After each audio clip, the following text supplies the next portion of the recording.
Bonjour, je m'appelle Alexandre Avé. J'ai reçu une formation de tennis santé par la Fédération française de tennis.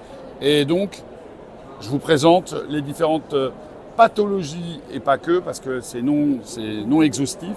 Le but du tennis santé, c'est d'adapter le tennis à la personne et c'est de lui faire passer un bon moment avec d'autres personnes qui n'ont pas forcément les mêmes pathologies que lui et de se dire que il peut jouer au tennis et sortir des sentiers battus des grands champions de tennis qu'on peut voir à la télévision française. Le tennis, ça reste le premier sport contre le vieillissement.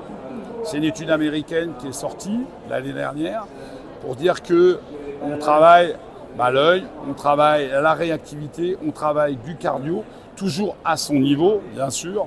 On n'est pas là pour faire des déplacements dans tous les sens aux personnes. Nous sommes en partenariat notamment avec les MARPA, donc la Fédération nationale des MARPA, qui a en gros 200 établissements en France donc avec lesquels on pourrait mettre en place donc, du tennis santé. Et actuellement, nous avons 570 clubs labellisés sur l'ensemble du territoire et plus de 1100 enseignants formés. Les enseignants professionnels de tennis qui sont formés au tennis santé peuvent aussi se déplacer dans les établissements, que ce soit dans résidence autonomie ou dans les EHPAD.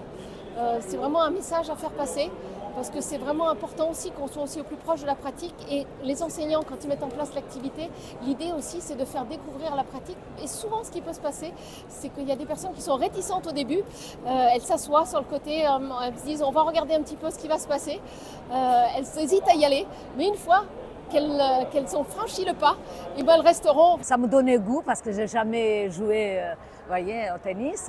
Je fais beaucoup de sport, mais vraiment ça me donne goût. Je crois que je vais le faire là maintenant.